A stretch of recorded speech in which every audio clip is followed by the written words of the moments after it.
Hello guys, magandang araw po sa inyong lahat. Kumusta na po kayo? Nandito naman po ang pobreng Kapampangan. For today video, ito ipapakita ko sa inyo itong galaan dito sa Saudi, sa King Fahad at tallest fountain in the world. Ito yung fountain na sinasabi nila dito sa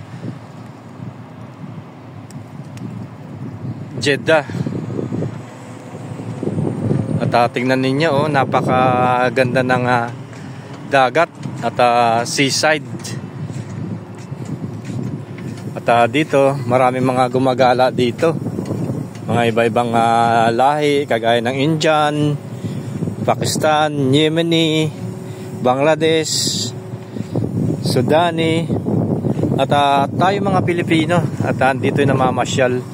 At ako, kahit na mag-isa ako dito, kapag wala akong ginagawa at may oras, at namamasyal ako dito. At ngayon, dahil maaga tayo dito, hindi pa ano pa yung fountain. Mamaya niyan, mga bandang hapon, dito napakarami ng mga tao at nag-view. Yan ang tallest fountain in the world na sinasabi nila dito sa Jeddah, Corniche. Ayan, napakalawak at napakaganda. Maraming mga nagpipiknik dito. Pwede kayo magpiknik dyan sa side na yan. At kasama yung pamilya, mga kaibigan. At kapag day off ninyo, pwede kayong maggala-gala dito at maglakad-lakad. Napakalawak nitong lugar na ito. Tingnan ninyo, pwede kayong magtanaw-tanaw dito, mag-view. Ayan, mamaya ayan yung fountain na yan, mamaya ano na yan, napakataas, napakalakas ng bugka. Yan ang pinaka malaking fountain na na-record sa buong mundo, itong King Fahad, the tallest fountain in the world. Ayan guys, at tara, maglakad-lakad pa tayo banda rito. At maraming mga kababayan din natin na namamasyal dito at banda doon, at maglakad-lakad pa tayo banda doon guys. Magandang maglakad-lakad dito, presko ang hangin at maganda ang view. Tingnan ninyo, napakalawak. Diyan pwede kayong mag-park dyan, mag-picnic kasama ang inyong family, mga kaibigan. Ayan, napakaganda tingnan ninyo. Ito yung King Fahad, the tallest fountain in the world. Ayun. Pero hindi pa natin nakikita yung fountain dahil maaga pa, mamayang hapon yan. Diyan bubukan ng napakataas at napakaganda. At diyan marami mga nagkagagala, nagpipiknik diyan sa mga damuhan na yan. Yan, mga Pakistan, Egyptians, Saudi, Bangladesh, dyan naglalakad at naggagagala dito sa. At heto, sasabihin ng nandito, itong lugar na ito. This is Mr. What's your name, sir? Nuni. Nuni. This is fountain. Yes, Jeddah Fountain. Jeddah Fountain. Yes. Corniche. Alhamra. Itong lugar nito is Alhamra. Ayan, at maraming mga pumunta rito, nagpapahinga at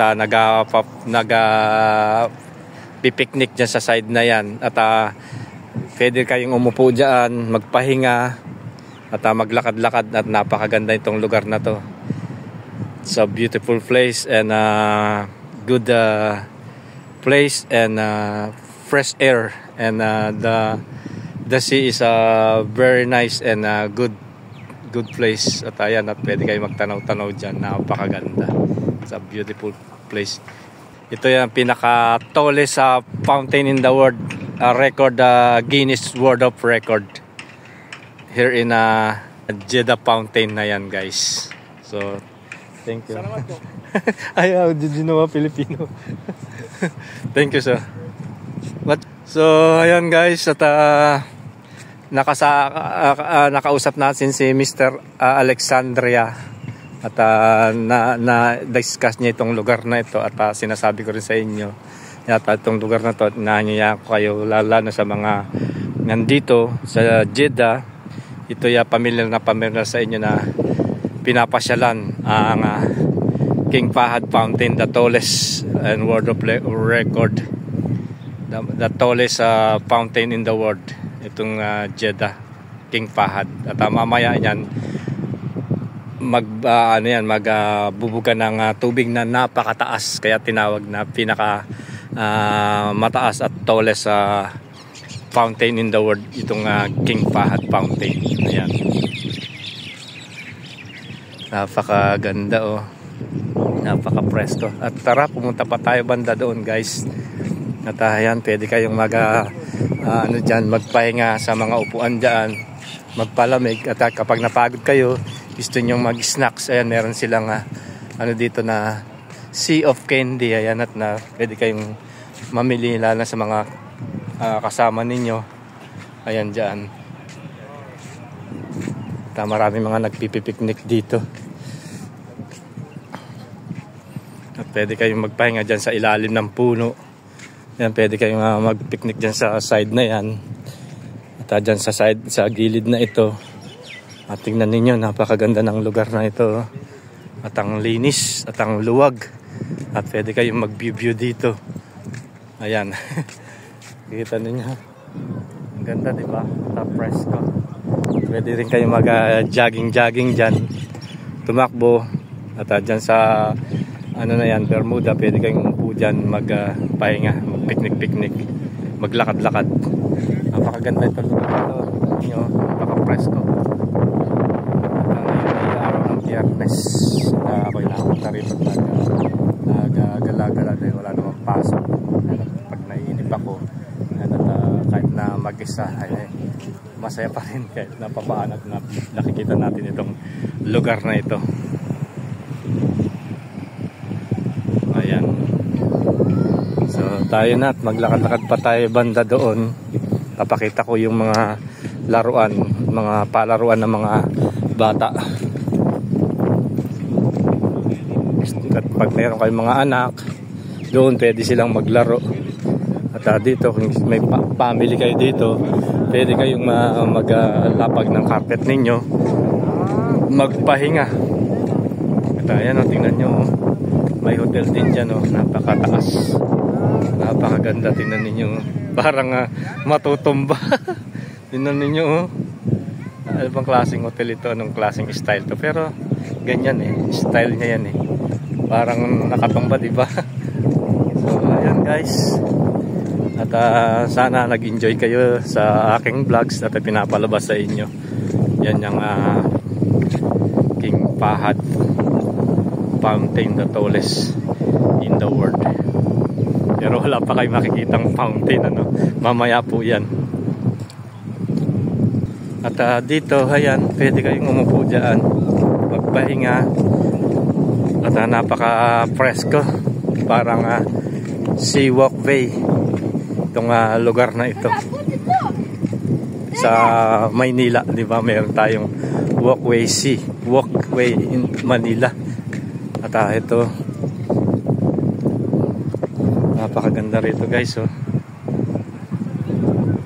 At dito kapag naihi kayo dyan, meron dyan comfort room. Ayan, pambabae, panlalaki. Yan, dito sa side na yan, pwede kayong magpahinga, magpiknik, maglakad-lakad. At katulad ko, nagpakakas ko. Kapag umaga, pwede rin kayo mag-jogging dito, maglakad-lakad, mag-view. Diba, ang ganda.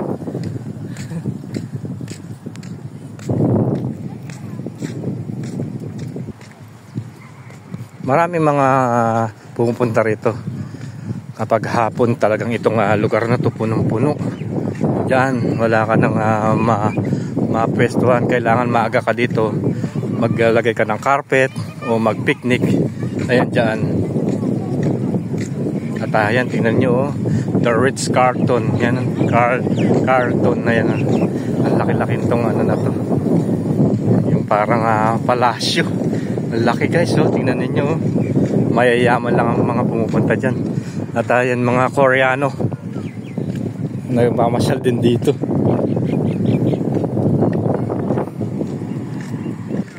Napakaganda maglakad-lakad dito, lalo na kapag umaga, mag-exercise, tumakbo. At banda doon, kung meron kayong mga chikiting, pwede silang maglaro doon. At tara, puntahan natin, papakita ko sa inyo yung mga palaruan ng mga bata doon, banda doon. At dito yan, pwede kayong maglapag ng carpet, mag-picnic, at side view dito sa lugar na ito. Napakaganda, napaka-presko. Kagaya ng mga yun, mga Saudya, dyan sila nagpapahinga, nagbabanding ng kanilang mga pamilya. At ayan, kung gusto niyo yung bumili ng mga candies, pagkain, yan dyan sa lugar na ito. At ayan, pwede kayong maglakad-lakad dito. At ito, malapit na tayo dito. Ayan, at mga palaruan ng mga bata. Ayan, pwede nyo silang punta dyan, maglaro para mag-enjoy naman inyong mga anak. Napakaganda, di ba? Ayan, oh. Ayan yung mga palaruan ng mga bata. Ayan, naglalaro sila dyan. Kaya yung mga kadama, mga katulong na mga Pilipina, lalo na yung kanilang mga amo at gusto mag-enjoy dito. At dyan nila dinadala ang kanilang mga anak at ang mga katulong na kadama na mga Pilipina. Sila yung mga nagbabantay dyan. At ayan ang palaruan ng mga bata.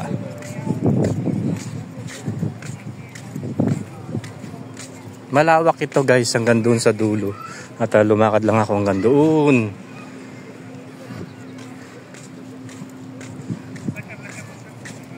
At alas 4 pa lang magbubukas yan. So napakaaga natin.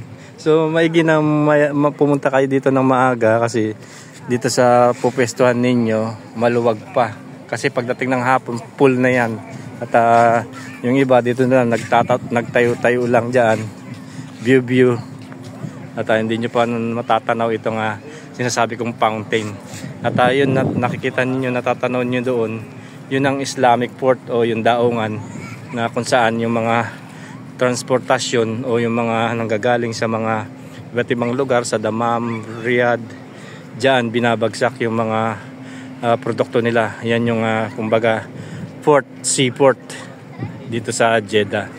Mga container van na nanggagaling sa iba't ibang lugar na inilalagay sa mga doon sa industrial, mga warehouse, at yan yung mga container van na nanggagaling sa iba't ibang bansa. At ito yung seaport, ayan, sa Jeddah Islamic.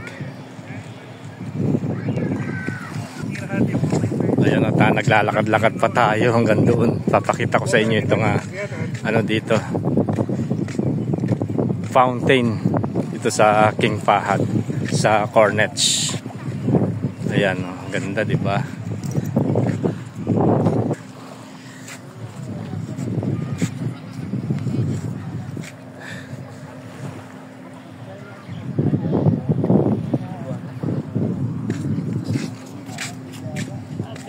At ayan na mga kabataan, mga nagja-jogging dito.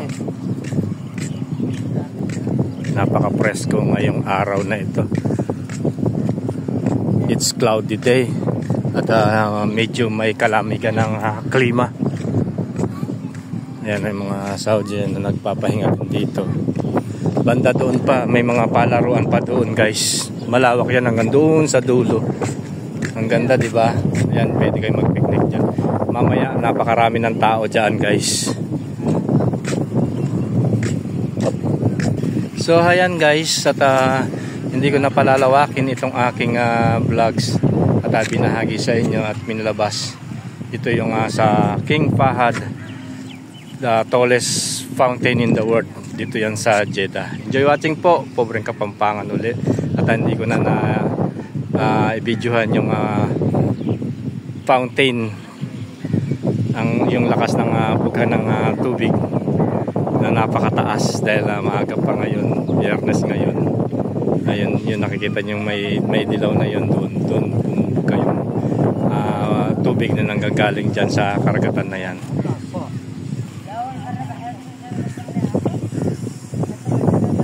Enjoy watching, pobreng Kapampangan ulit. Have a nice day, God bless.